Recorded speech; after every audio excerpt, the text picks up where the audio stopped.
victim of a terrible car crash in the United States, miraculously returned to life. This is Stony Brook University Medical Center in New York in the USA. The Ilizarov method has been applied here for more than 10 years. This method has been responsible for the fact that today, Mardin Altanai can walk properly. After a car crash, he was faced with the prospect of amputation, but the frames saved his limbs.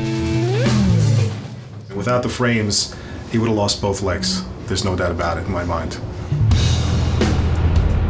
It was pitch dark during that summer night. The Long Island Expressway was slippery after the rain. Then came the crash and complete darkness. I don't know much. I don't remember. Newspaper reports later wrote a great deal about his amazing recovery, despite the fact that he had lost an enormous amount of blood. His left leg had been fractured in 3 places, and a 3-centimeter bone fragment from his right leg had been left at the crash site. Mardin was lucky enough to land in the hands of Nicholas Devaris, one of the best specialists in the United States using the Ilizarov method. His was a very complicated case. He was taken to the operating room 11 times. We put the Ilizarov on here. We actually, through this small incision here, cut the bone where it was good. Down here he was missing the bone, and we actually lengthened the bone down and got the bone to heal. It was an incredible result. The Ilizarov technique became known in the United States more than 20 years ago, but there are still few specialists using the frames, although their numbers are growing. Among them is a woman who became familiar with Ilizarov, his device and method almost at birth. So Mark, we wanted to introduce you to, this is Svetlana Ilizarov. She's... Nice. Hi, nice to meet you. She's originally from Russia. Her father invented the frame that was put on your legs.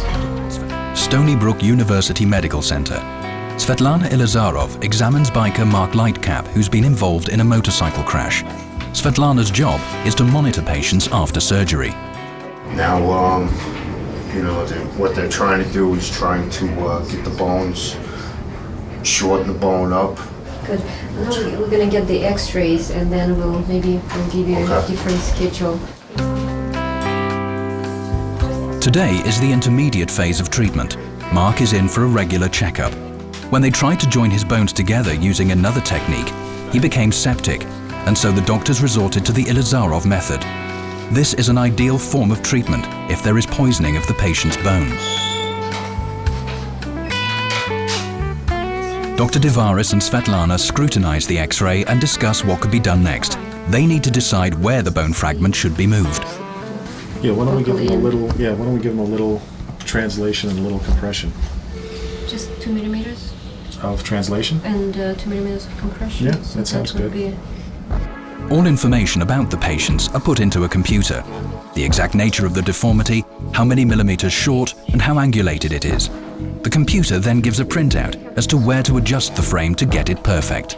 We used a computer-controlled Ilizarov device, which actually can adjust the bone to get it in perfect alignment. So in this case, we wanted to take this part of the bone and move it over to close this gap.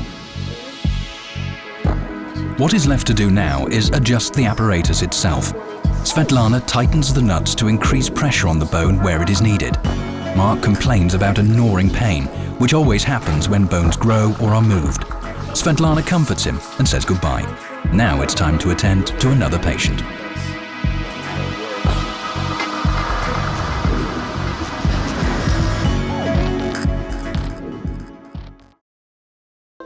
This unique footage shows Dr. Ilizarov on vacation. His efficiency and conscientiousness were legendary, and that was quite apart from his talent as a surgeon. He usually worked from 10 in the morning to 4 in the early hours of the following day. He saw the purpose of his life in his work. Can't remember the year. Maybe 1982? The bulk of the photographs of the celebrated surgeon in the Ilizarov archive show official events. Only very few show Ilizarov with his grandson. It's you. Do you recognize yourself there? Not at all. Svetlana named her son after his grandfather, Gavril. His hobby is music. It was Dr. Ilizarov's hobby too. At first, Gavril wanted to be a musician. What was it that you wanted to do? Write music for computer games. Although Gavril is very good at making music, he has decided to be a doctor, just like his grandfather. Now he's a first-year student at medical college. As for Svetlana, as a child she saw very little of her father because he works so hard. But she recalls that once her parents took her out to watch the moon eclipsing the sun. They took x-rays of something or other with them, and we watched that solar eclipse through them, while all others there were wearing dark glasses. It was great fun. Something I'll remember for a long time. It was then the first time I saw an x-ray. Dr. Ilizarov disliked cosmetic surgery. He felt such operations were not important. But people with serious afflictions waited years for a chance to get treatment from him. And true, he once made a healthy young man look taller only because the man insisted his private life would be ruined unless it was done. The man was operated on quite successfully. Thank God there were no complications, and yet the operation did not mark a turning point in his relationship with his woman. She did not particularly like him when he was a man on the short side, but the mere fact that he had become taller did not attract her either. Farmingdale in the United States. Mardin Altanai, a man who was involved in a terrible road accident. Being a strong person, he was able to regain physical fitness in a short period of time. But he thanks others for his recovery. God, doctors, and his parents, who were always at hand during his ordeal. I wonder how I would have fared without them. His family includes ethnic Turks who arrived in the United States from Bulgaria. Hospitality and simplicity, the hallmark of the way of life in the Balkans, reign in their house. But they recall that day with tears in their eyes. We went to hospital and doctors told us that they had to cut his leg. What can you say when such a question was asked? I told them, no, we can't. Mardin's mother was always at her son's side, helping him to take his first steps. His father continually prayed for his son's health. God gives us life, and doctor helps him. Only God decides everything. Their refrigerator is full of memento pictures. Here is Mardin's daughter, his brother, mother and father. There are just no photos of Mardin before and after the crash.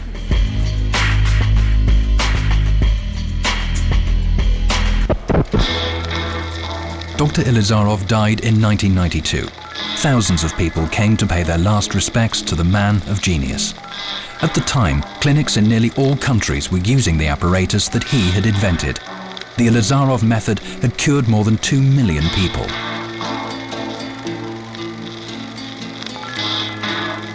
The 1990s were a difficult period in Russian history.